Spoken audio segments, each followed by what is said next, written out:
You see this house right there?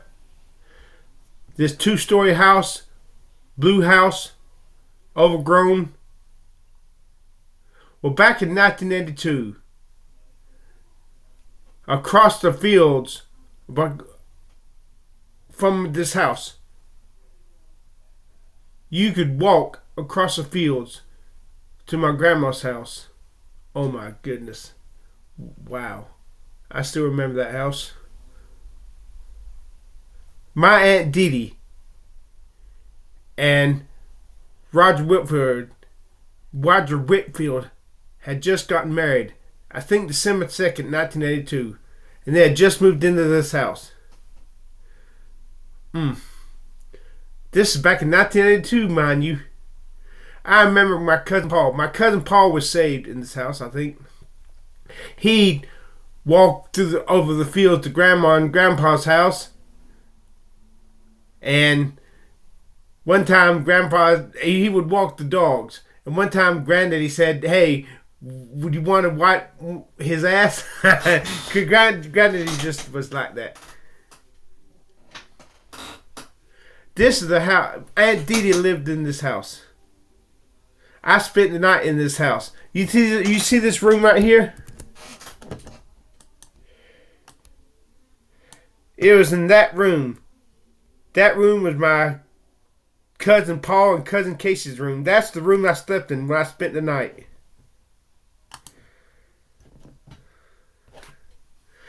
In the room on the other side of the house and upstairs was my cousin Kim's room. I can still see the kitchen, the shower, the gas stove in there. They were having a problem paying their bills. And one time I think their electricity was cut off, but so they took showers, they'd warm the water up using the gas heater. They had a positive attitude. They trusted God. I remember playing the Atari 2600 with my cousin Paul and cousin Casey. Trying to talk my stupid stuff, but Paul had just gotten saved and Paul kept correcting me with scriptures. It was in this house right there. Aunt Dede got saved while watching Jimmy Swaggart. Jimmy Swaggart was preaching about being born again. Aunt Dede cried when she realized she had not been born again. She got saved watching Jimmy Swaggart. So since she was truly saved, since she met Jesus, when Jimmy Swaggart fell from grace, Aunt Dede did not lose her faith because she met Jesus. She knew Jesus. She did not have to wonder, well, was I saved because I saved under Jimmy Swaggart and Jimmy Swaggart fell? How do I know I'm not going to fall? And no. None of that for Aunt Dede. Once you meet the true Jesus, you know it. And even if a person led you to Christ falls from grace, you still believe in Jesus. So all you people who said you got saved under Jimmy Swaggart and when Jimmy Swaggart fell, you started to doubt your salvation, maybe you were never truly saved. Because maybe you never met the Master. But anyways, I remember the first night I spent the night in this house. It was my mom, my brother, and me spent. Because my first day of school in 4th grade was the next day. So we spent the night here. We woke up. I had to take a shower. I didn't complain. I said, "Hey, Mom, I'm not complaining." Hoping she'd be proud. But I brought my steno notepad, and I wanted to take it with me to school and so I could bring it home because I was afraid they'd lose it. But my mom said, "No, you can't take that pad to school." I was not happy about that, but I complained about that. But when I got home, I found They did not forget to bring my steno notepad home. Yeah. They moved out of this house in 1983 when Aunt Dede was 34 years old. But they were getting this house in the hood. HUD. But guess what? I got some bad news. They recently tore down the house. I so badly wanted to do a broadcast inside the house, showing you inside the house, reliving the past memories. They tore the house down. So you know what? I curse the people who tore this house down. I hope they get a cancer. I curse the people responsible for tearing this house down, especially if it was the county government.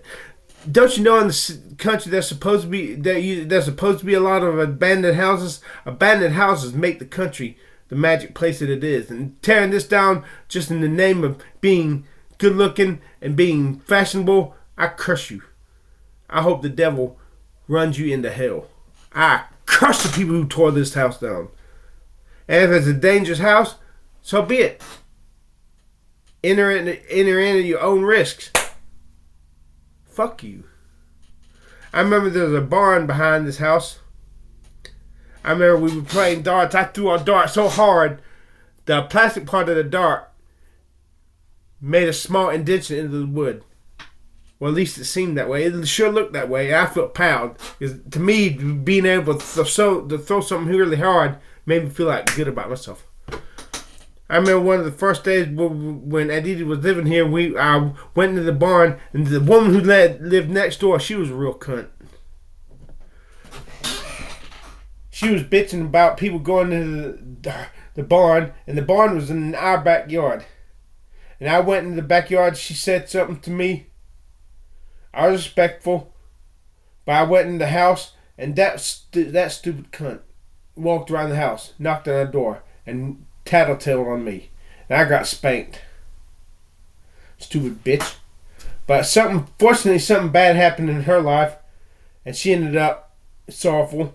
So, if you remember living in this house right here, back in 1982, 1983, you fucking cunt. Up your 7 times, you fucking cunt. Stupid cunt. Yeah, I so badly wanted to go into this house and explore.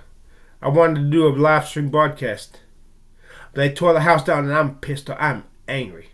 My Aunt Dede found this picture. That's the only reason I could do this video. So, thank you, Aunt Dede. Yeah. This is back in the days when the country was the country. 1982, 1983. I can still see my grandma's house, the barns, the fields, the farmland, the chickens in grandma's yard, the fruit trees. Wow. I wish I could go back and relive the 80s one more time and live it to its fullest. I wish this house was still there so I could, at least long enough for me to do a broadcast inside. But I can't. So I curse the people responsible for tearing this house down.